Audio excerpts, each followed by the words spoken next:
दिल्ली में वोट प्रतिशत के लिहाज से क्या कहता है एबीपी न्यूज और सी वोटर का सर्वे। आइए देखते हैं क्या तस्वीर निकलकर सामने आ रही है।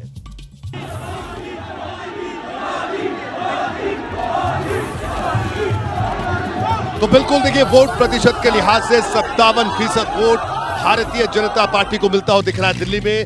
जबकि अगर इंडिया की बात करें, जहां पर कांग्रेस और आम आदमी पार्टी मिलकर चुनाव लड़ रही है, 36% वोट प्रतिशत मिलता हुआ दिख रहा है और अन्य के पास 7%। दिल्ली की 7 सीटों की ये तस्वीर सामने है।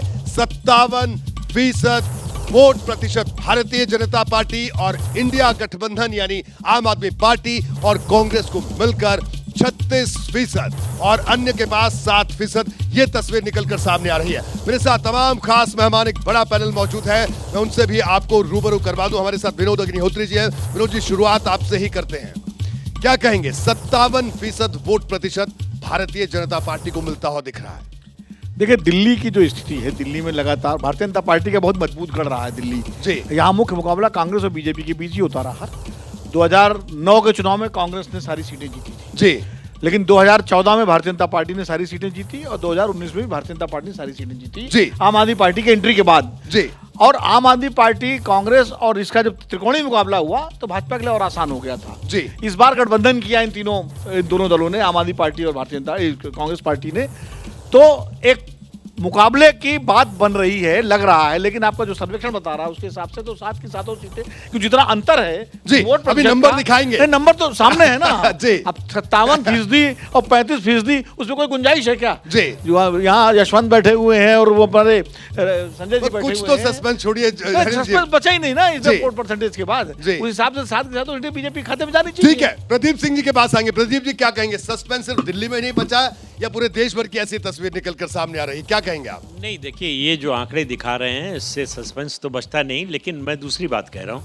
मैं ये कह रहा हूँ कि आम आदमी पार्टी को इस देश का मतदाता राष्ट्रीय राजनीति के योग्य नहीं समझता।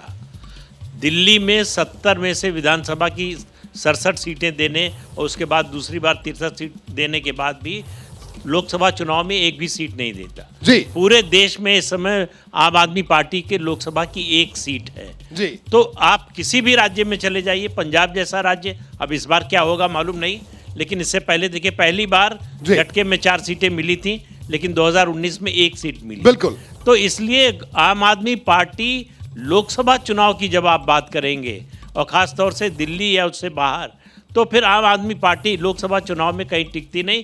कांग्रेस दिल्ली में पहले ही खत्म हो चुकी है। यशवंत जी, आपके पास आऊंगा। क्या कहेंगे आप, ये जो है 37% के आसपास की जो तस्वीर निकलकर सामने आई, आम आदमी पार्टी और कांग्रेस मिलकर भी लोकसभा चुनाव में, मैं प्रदीप जी की बात को आगे बढ़ा रहा हूं, क्यों ये भारतीय जनता पार्टी को टक्कर नहीं दे पा रहे? अगर विधानसभा की बात करें तो आप देखिए आम आदमी पार्टी का प्रदर्शन। देखिए, बहुत साधारण और सिंपल बात है समझना। 14, 15, 19, 20 4 चुनाव आपने पिछले 10 साल में इस शहर में देखे हैं जी। और एक मोटे तौर पर आप पाएंगे कि 55 और 35 का फिगर वोट शेयर में ये फ्लिप होता है जी। आम आदमी पार्टी जब विधानसभा चुनाव में जाती है तो 55-50% के ऊपर वो पोल कर ले जाती है। बीजेपी लोकसभा में जाती है तो 50% के ऊपर पोल कर ले जाती है। इसका मतलब बहुत साफ है कि करीब करीब 20% ऐसा वोट है देश की राजधानी में जो विधानसभा और लोकसभा चुनाव के समय में आम आदमी पार्टी और बीजेपी के बीच में फ्लिप होता है।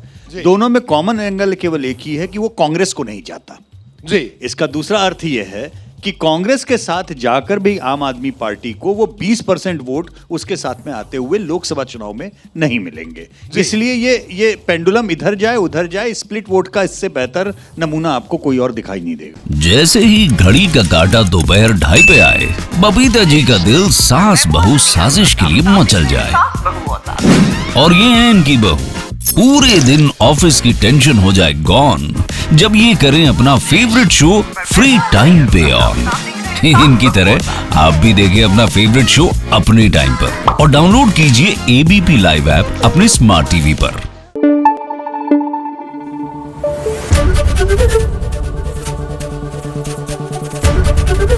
एबीपी न्यूज आपको रखे आगे।